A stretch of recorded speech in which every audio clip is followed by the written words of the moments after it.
Zee 24 तास एक पाऊल पुढे। अंशकालीन निदेशक पदाचं नियुक्तीपत्र मिळाल्याचा आनंद गजानन माटे या बुलढाण्याच्या युवकाच्या मनात होता। पण आपल्यावर अन्याय होतोय ही सलही त्याच्या मनात होती।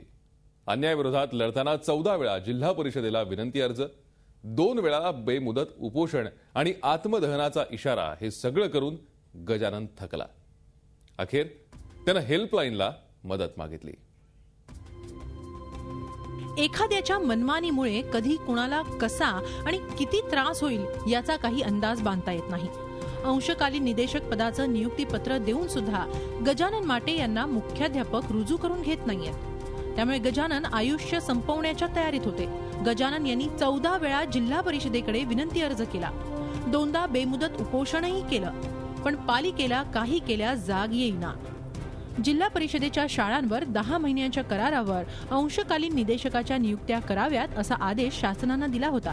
गेल्या वर्षी हा निर्णय घेताना शासनानं याचे अधिकार शाळा व्यवस्थापन समिती आणि संबंधित मुख्याध्यापकांना दिले। त्यानुसार बुलढाणा जिल्ह्यातल्या धोत्रा नंदई इथल्या जिल्हा परिषद उच्च प्राथमिक शाळेत कार्यानुभव निदेशक पदाची भरती झाली। या जागी गजानन माटेंची नियुक्ती झाली।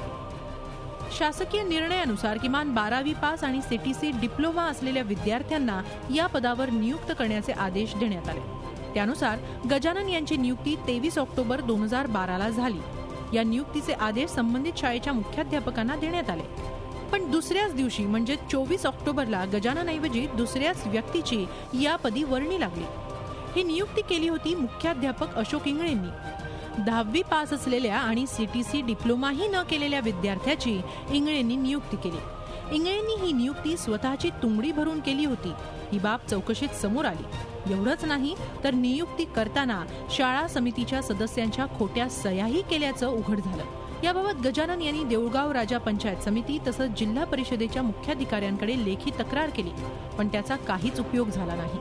त्यानंतर गजानन यांनी देऊळगाव राजा पंचायत समितीसमोर 4 दिवस उपोषण केलं, पण तरीही प्रशासन ढिम्मच। त्यानंतर गजानन यांनी 31 डिसेंबर 2012 ला जिल्हा परिषदेसमोरही उपोषण केलं। शिक्षणाधिकाऱ्यांनी दखल घेत असल्याचा नुसता देखावाच केला। 9 जानेवारीपर्यंत चौकशी करून संबंधित मुख्याध्यापकावर कारवाईचं त्यांनी आश्वासन दिलं, पण 9 जानेवारी उगवला तोही उपयोग शून्यच। अखेर गजानन यांनी 10 जानेवारीला आत्मदहनाचा इशारा दिला।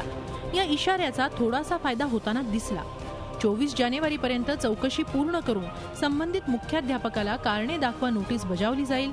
24 तासात नोटीसीवर उत्तर मागवलं जाईल असं आश्वासन पुन्हा एकदा गजानन यांना मिळालं। 24 जानेवारी गेला, 25 जानेवारीही गेला, पण काहीच झालं नाही। अजूनही अशोक इंगळे या मुख्याध्यापकावर काहीही कारवाई झालेली नाही। इथे काहीही होणार नाही हे लक्षात येताच गजानन यांनी झी हेल्पलाईनकडे आपली तक्रार नोंदवली। 12वी पास उमेदवार घेण्यात यावा असे निर्देश असताना सुद्धा सदर मुख्याध्यापक मनमानी करत आहेत। या संदर्भात मी पंचायत समितीला 4 वेळेस विनंती अर्ज केले, तसेच जिल्हा परिषदला सुद्धा 13 वेळेस विनंती अर्ज केलेली आहे आणि 3 दिवस पंचायत समिती इथे आमरण उपोषण केलं। त्यावेळेस सुद्धा मला फक्त आश्वासन देण्यात आले।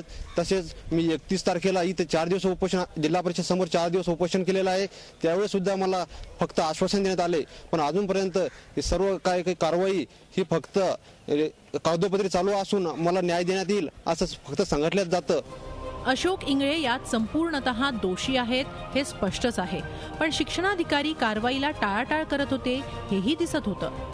याचं कारण आम्ही शिक्षणाधिकाऱ्यांकडून जाणून घेण्याचा प्रयत्न केला, पण शासकीय निर्णयानुसार अंशकालीन निदेशक नियुक्तीचे सर्वाधिकार मुख्याध्यापकांनाच आहेत असं सांगून त्यांनी आम्हाला टाळण्याचा प्रयत्न केला। मुख्याध्यापक चुकीच्या पद्धतीनं वागत असतील तर त्यांची चूक दाखवण्याचे अधिकार शिक्षणाधिकाऱ्यांना असल्याची आठवण हेल्पलाईनच्या टीमनं त्यांना करून दिली। त्यानंतर शिक्षणाधिकारी काहीसे नरमले। चौकशी अहवाल मागून त्यात काही चुकीचं असेल तर तातडीनं कारवाई करतो असं शिक्षणाधिकाऱ्यांनी सांगितलं। त्याबाबत आम्ही गट शिक्षणाधिकारी आणि गट विकास अधिकाऱ्यांना मुख्याध्यापकाचा अहवाल घेण्यासाठी आणि चौकशी करण्यासाठी तसं कळवलेलं आहे। त्यांनी त्याबाबत गट विकास अधिकारी आणि गट शिक्षणाधिकारी यांनी सदर मुख्याध्यापकाला कारणे दाखवा नोटीस दिलेली आहे आणि त्याचं उत्तर अद्याप यायचं आहे।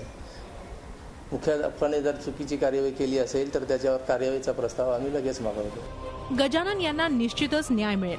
पण ज्ञानदानाचं काम करणाऱ्या मुख्याध्यापकांनीच लाच घेऊन नियुक्ती करणं म्हणजे खरोखरच खेदजनक बाब आहे. त्यांच्या हातून उद्याची पिढी कशी घडेल असाही मुद्दा इथं उपस्थित होतोच. अशा व्यक्तींच्या हाती तुम्ही तुमच्या मुलांचं भविष्य घडवणार का? झी हेल्पलाईनसाठी बुलढाण्याहून संतोष लोखंडेसह ब्युरो रिपोर्ट, मुंबई. झी 24 तास, एक पाऊल पुढे.